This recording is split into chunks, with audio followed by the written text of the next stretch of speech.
Okay, guys, it's day 140. I think you know what that means. I have been looking forward to this day since last September, and I'm sure you have too. So let's get it done, and then you will be done with the grammar portion of grammar composition for this academic year. Yay!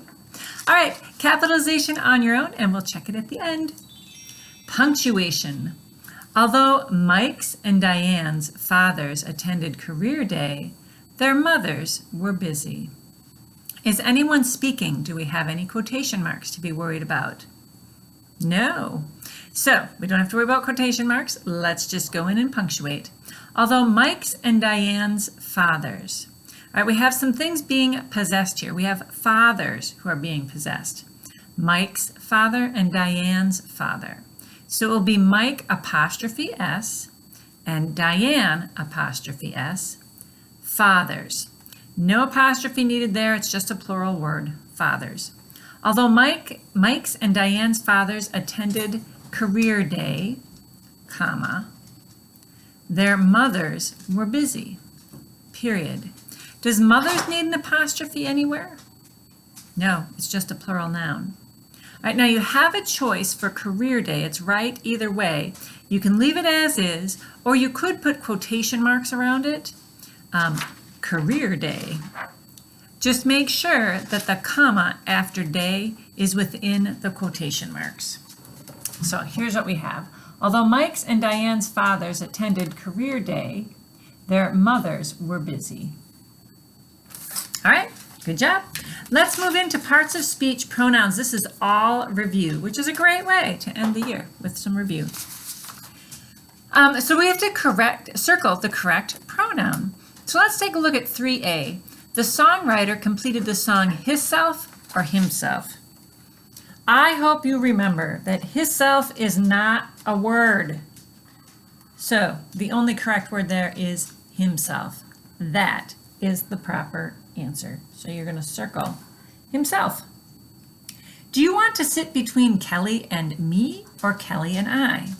Well, right before Kelly is the preposition between.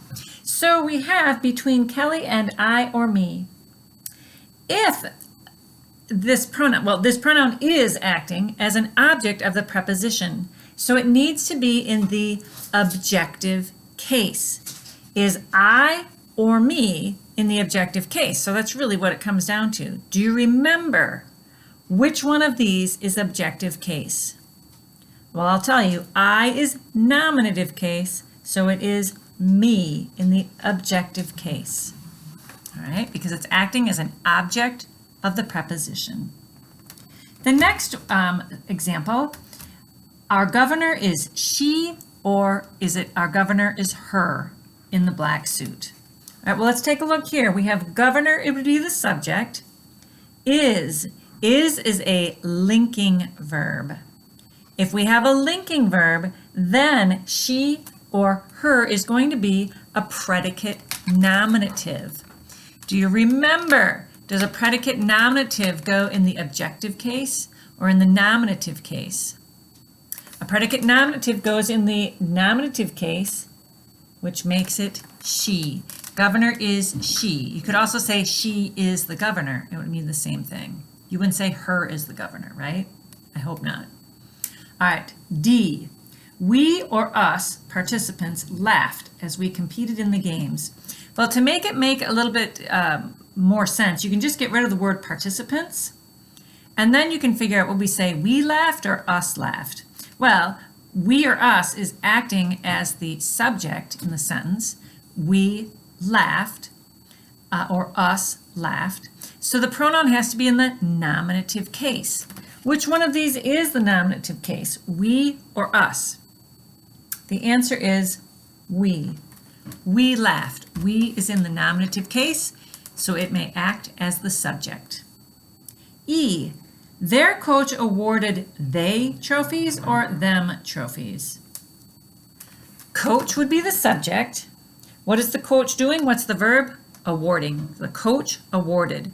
The coach awarded what? I'm sorry, the coach awarded what? He awarded trophies. He awarded trophies to they or to them. If you have a verb and a direct object, which I'll write in here because I forgot to do that, trophies, the word that comes between the verb and the direct object is the indirect object. So we're looking for objective case for the pronoun. Is they or them in the objective case? Hopefully you remember them is in the objective case, so them is the answer because it is acting as an indirect object. Then the last one is no one placed his utensil or their utensils in the sink. Well, let's take a look at what's the subject of the sentence. The subject of the sentence is one. One placed his or their. This would be the antecedent, and one of these words is the possessive pronoun that goes with it. Which one would match? This is singular, one, so the answer is his. Okay, hopefully that all made sense. If it didn't, see me in class. Now we have difficult words. Ooh, fun. Circle the correct difficult word. Well, actually, the first one isn't that difficult if you remember what we learned a couple weeks ago. Tate seldom or seldomly watches television. We learned a couple weeks ago that you don't say seldomly. So that makes it easy. What's the correct answer? Seldom. One elephant lifted its trunk. All right, which one of these its shows possession? This one means it is. It, without the apostrophe, shows possession. Lifted its trunk. There, advertising their cafe in a local newspaper.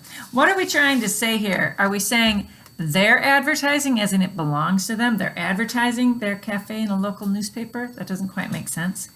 They are advertising their cafe in a local newspaper? That makes more sense. They're advertising. That would mean not here, but there. They're advertising, and that doesn't make any sense.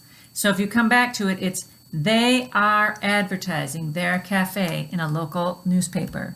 Which one of these means they are? That one does. Okay, then we have irregardless or regardless of the outcome, I understand your decision. Do you remember the same day we learned that seldomly isn't a word, we learned that irregardless isn't a word. So that makes it pretty obvious what the right answer is. The right answer is regardless.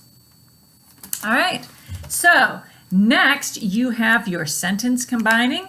You have 4 sentences to combine into one sentence. It'll be your last sentence combining of the year. I look forward to seeing what excellent sentences you come up with that are clearly worded and punctuated correctly.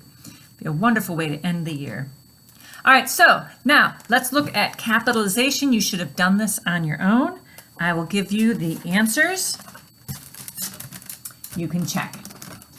In the case of McCulloch versus Maryland, Chief Justice John Marshall of the Supreme Court gave an opinion establishing a national bank. If your capitalization doesn't look like this, correct it so it does, so that when I correct it, I don't have to mark it wrong. All right, do you know what this means, students? This means we have come to the end of our video. So I have a little something here for you. We'll see if you can